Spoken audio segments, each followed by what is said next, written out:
लद्दाख में भारत चीन के बीच बढ़ा जंग का खतरा। उत्तराखंड में चीनी घुसपैठ के बाद हालात विकराल। एक ही झटके में मोदी ने कर दिया बड़ा ऐलान। हाई अलर्ट पर एयरफोर्स, सेना को मिली खुली छूट। दोस्तों, लद्दाख की धरती एक बार फिर से शोले उगल रही है। एलएसी पर भारत और चीन की सेनाएं खतरनाक अंदाज में आमने सामने हैं, वो भी कुछ ही मीटर की दूरी पर। ठीक से कहें तो बारूद का ढेर लगा है और बस चिंगारी का इंतजार है, क्योंकि इस बार चीन की हर हरकत का भारत ने ऐसा पलटवार किया है कि उसकी रूह कांप उठी है। क्योंकि उसने दोस्तों जैसे ही सेना को बढ़ाया तो भारत की सतर्क खड़ी सेना भी रातों रात उनके सामने दीवार बनकर खड़ी हो गई।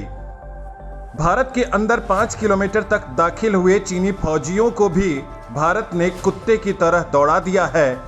तो अब दोस्तों, भारत ने ऐसा इंतजाम किया है कि जिनपिंग की छोटी छोटी आंखें चौंधिया जाएंगी।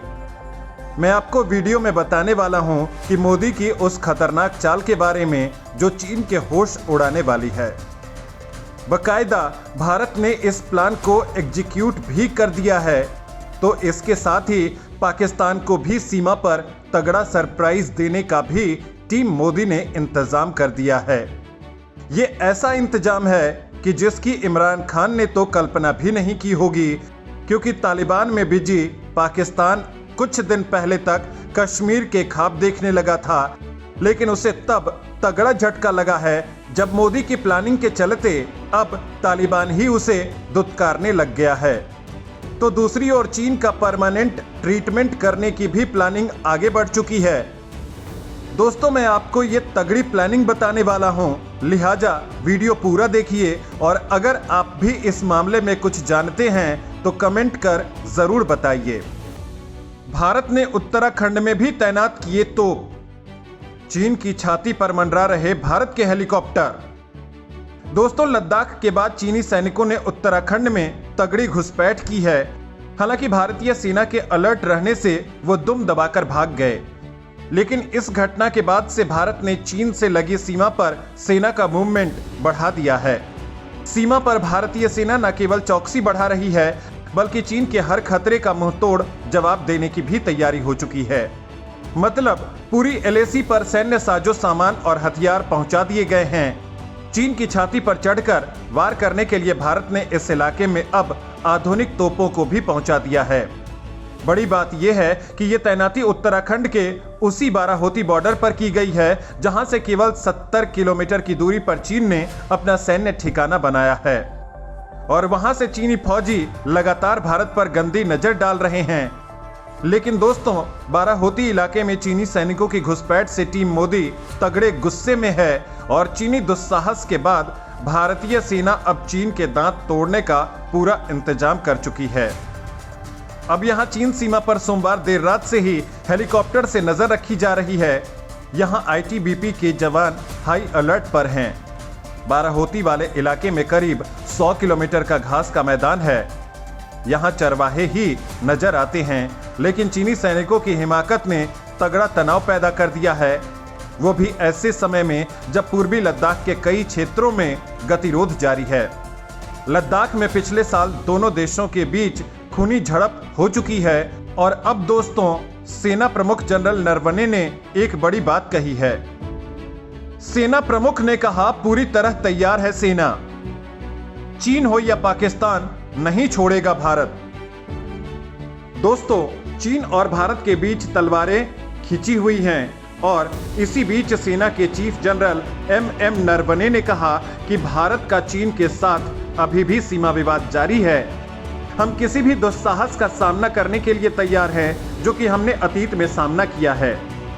उन्होंने कहा कि इस तरह की घटनाएं तब तक होती रहेंगी जब तक कि एक दीर्घकालिक समाधान नहीं हो जाता है, और वो है सीमा समझौता। दोनों देशों को सीमा पर शांति बनाए रखने के लिए एक मजबूत प्रयास करनी चाहिए। इतना ही नहीं, सेना प्रमुख ने अफगानिस्तान को लेकर भी कहा कि तालिबान की हर हरकत पर भारत की पूरी नजर है। अफगानिस्तान पर भारत बकायदा सैन्य रणनीति बनाकर चल रहा है।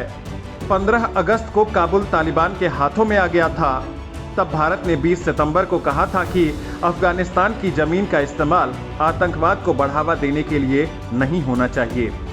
आर्मी चीफ ने कहा है कि जहां तक आतंकवादी खतरे का सवाल है तो भारतीय सेना सभी चुनौतियों का सामना करने के लिए तैयार है। फिर चाहे पाकिस्तान की ओर से आतंकवादी क्यों न आ रहे हों, यानी चाहे पाकिस्तान की कारस्तानी हो या चीन की हिमाकत, भारत दोनों का एक साथ मुंह तोड़ जवाब देने के लिए तैयार है और इसके लिए एक के बाद एक तगड़ी प्लानिंग भी तैयार है। दोस्तों, चीन की कमर तोड़ने के लिए मोदी सरकार ने एक के बाद एक तगड़े कदम उठा लिए हैं। एक तो भारत ने पूरे बॉर्डर इलाके में अपने तोपें और टैंक तैनात कर दिए हैं, तो दूसरी ओर अग्रिम एयरबेस को एक्टिवेट कर दिया गया है। राफेल अब लगातार उड़ान भर रहे हैं, तो निगरानी रखने के लिए हेलीकॉप्टर्स और सर्वेलांस जहाज लगातार उड़ान भर रहे हैं। इतना ही नहीं, भारत तेजी से ऊंचाई वाले जगहों पर अपने सैनिकों को पहुंचा रहा है ताकि चीन पर पहले से ही मजबूती हासिल कर ली जाए।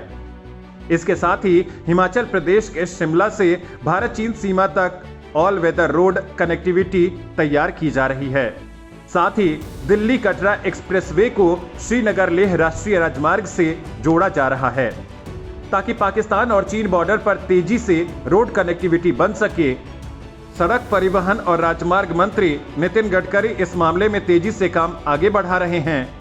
इतना ही नहीं, अरुणाचल प्रदेश में सड़कों का जाल बिछाया जा रहा है ताकि चीन की चालाकियों पर लगाम लगाई जा सके। चूंकि दोस्तों 17 महीने पहले पूर्वी लद्दाख में हुई मुठभेड़ के बाद एक बार फिर से चीन सीमा रेखा के पास अपनी सेना के लिए बंकर बना रहा है। इंटेलिजेंस रिपोर्ट के मुताबिक चीन ने पूर्वी लद्दाख के सामने वास्तविक नियंत्रण रेखा के पास करीब 8 लोकेशन पर टेंट गाड़ दिए हैं। पिछले साल अप्रैल मई में भारत चीन के बीच हुए सैन्य टकराव के बाद से चीन ने कई कैंप बनाए हैं। ये नए कैंप पुराने मौजूदा कैंपों के अलावा बनाए गए हैं, जिनसे साफ पता चलता है कि लंबे समय तक सीमा से अपनी फौज हटाने का चीन का कोई इरादा नहीं है। लिहाजा अब भारत ने भी इन इलाकों में अपने 50,000 से ज्यादा जवानों को रातों रात लगा दिया है।